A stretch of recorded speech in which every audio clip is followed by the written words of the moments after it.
তেল জাহাজ কোনো কিছুই ইরান থেকে বাইরে যেতে দেওয়া হবে না।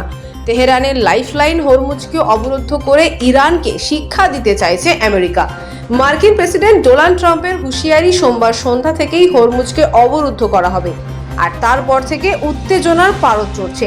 ফলে পরিস্থিতি কোন দিকে গড়াতে চলেছে সেদিকে তাকিয়ে আন্তর্জাতিক মহল। অনেকেই বলছেন যে হরমুজকে অবরুদ্ধ করে এবার ইরানের অর্থ ব্যবস্থার সরাসরি আঘাত হানার চেষ্টা করতে চলেছেন ট্রাম্প।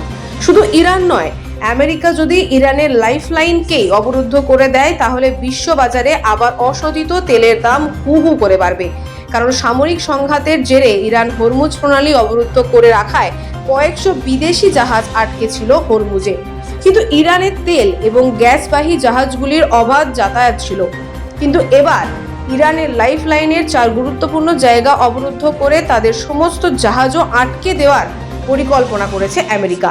ইরানের 4টি গুরুত্বপূর্ণ জায়গা অবরুদ্ধ করার পরিকল্পনা করছে আমেরিকা। সেই 4টি জায়গা হলো খার্ক দ্বীপ, জাস্ক টার্মিনাল, বন্দর আব্বাস এবং বন্দর খুমেইনি। প্রসঙ্গত, সামরিক সংঘাত শুরু হওয়ার পর থেকে ইরান তাদের এই লাইফলাইনকেই নিজেদের নিয়ন্ত্রণে রেখে দিয়েছে, যা খুলে দেওয়ার জন্য বারবার হুঁশিয়ারি দিচ্ছে আমেরিকা।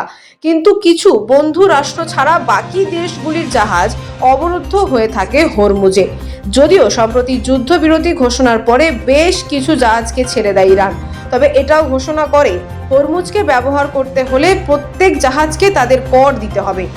কোনো তেলবাহী জাহাজকে $20 লক্ষ কর দিয়ে হরমুজ পার করতে হয়েছে বলেও বিভিন্ন সংবাদ মাধ্যমের দাবি। বেশ কয়েকটি প্রতিবেদনে এটাও দাবি করা হয়েছে যে হরমুজ দিয়ে সংযুক্ত আরব আমিরশাহী এবং ওমান তাদের অশোধিত তেল বিশ্ববাজারে পৌঁছাতে পারছে না। কিন্তু সামরিক সংঘাত চলাকালীন ইরান কিন্তু নিজেদের তেলবাহী জাহাজগুলির যাতায়াত জারি রেখেছিল। আমেরিকা এবার সেই জায়গাতেই আঘাত করে ইরানের অর্থনীতি ব্যবস্থার ওপর চাপ সৃষ্টি করতে পারে বলেই মনে করছেন অনেকে। প্রসঙ্গত, আমেরিকা সেন্ট্রাল কমান্ড সমাজ মাধ্যমে একটি বিবৃতি দিয়েছে। তাতে বলা হয়েছে, হরমুজে অবরোধ নিরপেক্ষভাবে সকল দেশের ওপরেই প্রয়োগ করা হবে। যে সমস্ত জাহাজ ইরানের কোনো না কোনো বন্দরে প্রবেশ করার চেষ্টা করবে বা সেখান থেকে বেরিয়ে আসার চেষ্টা করবে, সেগুলিকেই আটকানো হবে।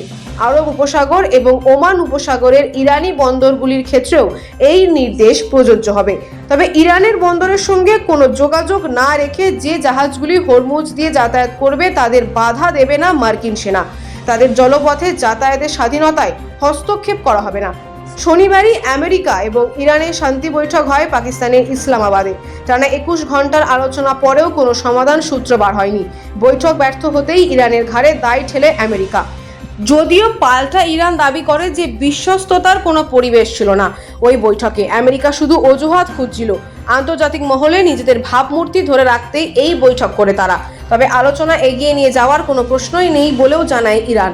তারপরই ট্রাম্প হুঁশিয়ারি দেন এবার প্ল্যান বি ব্যবহার করতে পারেন ইরানের বিরুদ্ধে।